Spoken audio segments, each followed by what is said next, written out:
大家好，歡迎到心照啦，耶！我係 Daphne 我係阿傑。好，我哋可以自我介紹。我哋今日有兩位嘉賓。Hi，我係小田。Hello，我係 Kelly。耶！使唔使講下背景㗎？唔使啦。好直接嚟。好啊，可以啊。因為我哋今日講嘅話題係唔關佢哋嘅背景事。係每個人都會有嘅背景。係啦，我哋今日要講咩咧？係啊，就係大家都會有嘅戀愛問題。又係又係啦。哎呀，真係情情塔塔嘢，即係每個人都會 suffer。但都唔一定係 suffer 嘅，可以係好美好嘅。係我哋今日講下一啲特別啲嘅關係啊。冇錯。我哋上次已經講咗一個單戀嘅關係。暗戀嘅關係。暗戀單戀嘅關係，我哋今日講下啲特別啲嘅關係。係啊，即係可能大家接受唔到嘅關係，挑戰你嘅道德底線。好啊，我哋有冇啲咩特別嘢可以分享下？例如有啲咩係特別嘅關係？我可以有啲咩種類先？有咩種類？即係人獸咁啊？咁難嘅，一嚟就聽睇道德位。我知有啲同 AI 呢排最興嘅。係同 AI。係啊。你覺得同 AI 結婚 O 唔 OK 啊？嗱，咁不如講下結婚呢樣嘢啦。可以。係啦，咁唔係因為頭先咧，其實開始 podcast 之前就同阿 Kelly 講咗兩句咁樣，咁就係即係講到話啊，其實呢個結婚呢個框架係咪即係譬如話有啲人會覺得結婚就係一個愛嘅證明咁樣啦？Which 咧即係嗱，首先即係佢當佢喺一個社會制度裏面，其實對我嚟講，其實婚姻已經 exclude 咗某啲人㗎啦。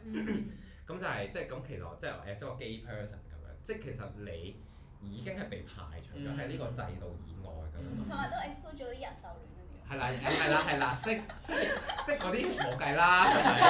我哋都要 follow 呢個人類共同嘅道德框架，係咯。咁但係譬如話，即係所以，即係好多一聽，即係我從我自己呢一個角度去諗嘅時候，就係話，即係婚姻係一個愛情嘅證明嘅呢一樣嘢，其實已經唔 valid 啦。因為 by default 就係佢只係一個即因為我被 exclude 㗎嘛，咁但係我係有，即係我係一個可以同人建立一個 romantic relationship 嘅人，我被排除之外，咁我冇咗個證明，即係其實邏輯上係唔通咁樣啦。唔係，但係我覺得咧有好多，就算 even 係 gay person 啦，咁但係佢哋都會想可能同性婚姻合法，咁之後咧就好似可以用呢個結婚嘅渠道嚟去證明啊對方係愛我嘅咁樣樣，係啊，即係某程度上係可能都係俾社會框住咗呢一個咁嘅 mindset，咁所以就係即係唔關究竟嗰樣嘢究竟存唔存在先啦，係啊，因為我頭先都想講呢樣嘢就係即係譬如話咁而家亞洲都有啲地方可以即係同性婚合法化咁樣啦，咁。但係即係當我再去諗話，咦我想唔想結婚咧咁樣？即係我去到而家31歲，我覺得可能細個啲嘅時候會對婚姻有一種好浪漫嘅想像嘅，即係因為我覺得嗰種浪漫嘅想像亦都嚟自於好多即係呢個社會嘅 reference， 譬如爸爸媽媽親戚，跟住然後去到一啲 popular culture 一啲即係影視嘅作品啊，咁你韓劇嗰啲其實佢都可能 impose 咗。即係佢俾咗一種框架就係結婚之後係咁㗎，可以好美滿㗎，即係佢俾咗呢種 image 嚟。咁即係當然即係但係即係你人越大，你譬如話你可能見到其實唔係個個婚姻都美滿嘅喎，即係好多人其實結咗婚都唔開心㗎喎，同埋有即係更加有啲朋友直頭係。即係可能會有一種 question 就係佢以為結咗婚之後就會開心，但係發現唔得啦，咁咪出現咗呢個 misalignment 咯。咁所以大個咗就去諗呢樣嘢嘅時候，婚姻對我嚟講就變得好係一種 function 嘅嘢。即係譬如如果佢可以減稅，佢可以一齊報一啲嘢，咁我可以結婚嘅。我聽好多 friend 講就係為咗呢啲嘢咯，即係報稅可以好啲啊，又或者係到時老咗嘅時候喺醫院邊個錢入去住啊出院啊嗰啲咯，全部都係呢啲好 practical 嘅嘢咯。已經冇乜 friend 會覺得再係結婚純粹係一件好浪漫嘅事。不過我都有聽我啲 friend 講就係係一種你決定嗰一刻決定要同嗰個人行一世嘅嗰個 power 咯。就係佢就會覺得呢個人喺嗰一刻就係決定咗要同我行一世啦，呢件事好浪漫咁樣咯，而且係佢真係有簽紙，係真係好似用佢人格做擔保咁樣嘅，咁所以好似係好 powerful 嘅一件事。但係其實我哋呢個年代係咪已經冇乜呢啲？因為其實我係由細個咧都已經係冇乜覺得結婚係好浪漫嘅一件事咯。嗯係，我已經覺得佢係一件婚姻嘅事。係啊，嗯同埋爸爸媽媽點樣去營造嗰個屋企嘅氣氛，都影響你係啊，點樣睇婚姻呢樣嘢咯。我自己就係屋企冇一種覺得哇呢個家庭真係好美滿啊，即係已經冇呢個抱抱啦，細細個就已經，所以我都會係咯，係唔 fair 對我嚟講，細細個就已經覺得婚姻點解要婚姻咧，好似冇特別開心喎，亦都冇特別因為咁樣而有憧憬啊對呢樣嘢，所以都會 question 究竟點解要結婚咯？就係以前細細個就已經有呢個。因為咧，譬如話你頭先講到就係話嗰個人決定要同我行一世呢樣嘢，其實咧我想講我而家聽咧，我覺得好驚，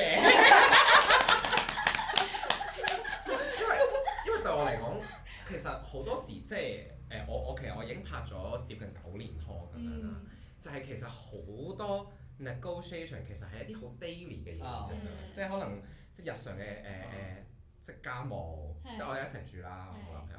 即係一齊家務邊度做啊，跟住啲生活小摩擦啊，即係其實你呢啲位其實好多 negotiation，而其實好多嘢其實係一個你如果你同呢個人要一齊生活，你決定咗一齊經營呢樣嘢，其實好多好多 compromise 嘅，即係對我嚟講就係即係我覺得呢一種 daily 嘅 compromise 先係一種好當下嘅嘢咯，即係你呢啲嘢先係啲好實在嘅嘢嚟㗎嘛，即係我無啦啦，即係唔係無啦啦嘅，即係可能我拍咗幾年拖，我同你話我決定我下半世要同你一齊過，即係對我嚟講呢樣嘢有啲 reckless 啊，即係其實我哋係咪一定要一種咁樣嘅 commitment 令到我哋覺得 safe？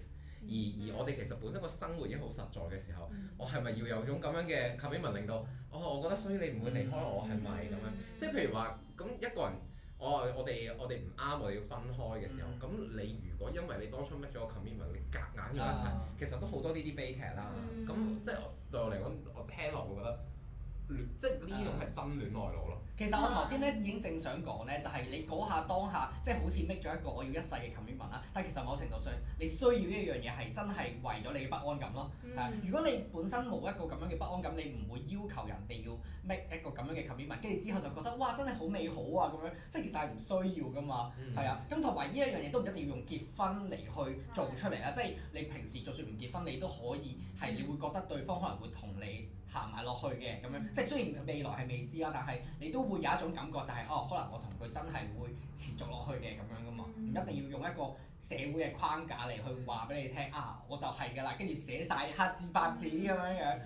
咁所以如果即係1對1咁樣結婚，唔係一個最美好嘅，我哋覺得最美好嘅 way out 咁樣啦。我覺得又唔一定係唔美好嘅，但係只係佢唔一定要咁咯。係咯，我覺得係有時係嗰個 options 嘅，即係大家如果成日都即係譬如話可能有啲人係覺得話我自己一個咧，我真係好寂寞，我覺得我拍拖就會好㗎啦。佢拍拖之後咧，發現又唔係，跟住拍拖之後又會覺得我結咗婚之後咧，就所有人生就會好美好。結婚之後又唔係㗎喎，咁有啲人咧，即係譬如話喺個婚姻裏面其實唔係特別開心，或者可能出現一啲問題。咁佢哋會諗咁我要點樣？有咩 solutions？咁其實好多 solutions 㗎嘛，可能兩人溝通，咁可能離婚啦，真係唔夾。有啲人會揀生仔，好得人驚喎！真心，因為呢排聽過啲 case 啊，直接生仔，真係有㗎，聽過㗎嘛，好即係嗰啲就話要分手就話不如生個仔啦，好癲㗎！跟住我呢排聽過 case 係，唔係，但其實我想聽。係咧就係。第一個之後發現都唔係 OK，生多個，生多一個。唔係，但其實咧，我想問一個問題，因為頭先講到話結婚啊嘛，但其實我覺得我想知咧，究竟如果一個人係真係佢係一個好 loving 嘅狀態啦，跟住而且亦都係一個好 open mind 嘅狀態啦，亦都可能你同對方已經係有一個好好嘅 communication，做到有一個好好嘅 relationship 啦，其實係咪應該呢啲人係唔會覺得需要結婚嘅咧？即係譬如如果你係喺生活上面啦，即係講緊自己，你已經揾到方式去滋養自己㗎啦。你可能你已經有一班好好嘅朋友啦，跟住然後你亦都有一啲藝術嘅創作嘅輸出口啊，或者係一啲令到自己已經覺得好 complete 嘅方式㗎啦。咁其實你係咪真係仲需要多另外即係 so call 叫另外一個人去 fill in 你嘅 insecurity？但係其實咁樣講法就係你連一個 partner 都唔需要有，係唔需要拍拖啫嘛。反而，所以咧，即係有啲好 cliche 嘅講法，唔係話即係愛人要先愛自己。但係其實我而家我會覺得呢樣嘢都好 true，就係因為譬如話我同一個人拍拖，原來所有嘢都只係 out of 我對自己覺得我自己 incomplete，對我自己覺得 insecure。其實我唔係同緊自己嘅 projection 拍拖咯。咁但係譬如話我覺得我所有嘢好 complete 啦，即係我生活都好好，我有我自己朋友，我有我中意做嘅嘢，各方面都 manage 得 OK。然後我再同一個人拍拖，呢一個就係我嘅初戀。即係呢個好浪漫㗎，其實即係你唔係用緊佢嚟填補你內心嘅空洞，而係我都真係好中意你。咁我就決定同你經營一段關係。其實係一個 life 嘅 choice 咯，即係你想你嘅 life 咁樣過，而唔係話我好似有一種 desire，我覺得我缺少咗啲嘢，跟住我要追尋呢啲嘢。但係有時好難分嘅，有陣時到底係因為一種缺失，所以你俾嗰位人吸引啦，定還是係你覺得你揀咧？好多時我都會覺得，係啊，我覺得我係揀嘅，但係其實可能唔係咯。即係當你同佢一齊發現好 toxic 呢個 relationship 嘅時候，你就會發現唔係咯，其實唔係我揀嘅咯。咁你點樣發現呢個 toxic 嘅 relationship 咧？冇啊，就係走咗出嚟先至發現㗎，我覺得。真係走出嚟。咁你嗰刻係咩感受咧？點解你會發現唔到咧？咪就係一個戀愛路。但係啲人都會同你講嘅，喂佢點喎，佢點。真係見唔到。因為咧，我覺得呢一樣嘢咧，我呢排喺度諗呢樣嘢，即係譬如話有啲人可能佢生活不如意，佢會好 attach to， 即係其實佢會對某啲嘢上癮，即係佢打機上癮啊，碌電話上癮。而咧，我覺得呢種機制咧，就係當你嗰個心理狀態唔 balance， 即係唔係好 stable 嘅時候咧，你會想揾啲嘢 attach to。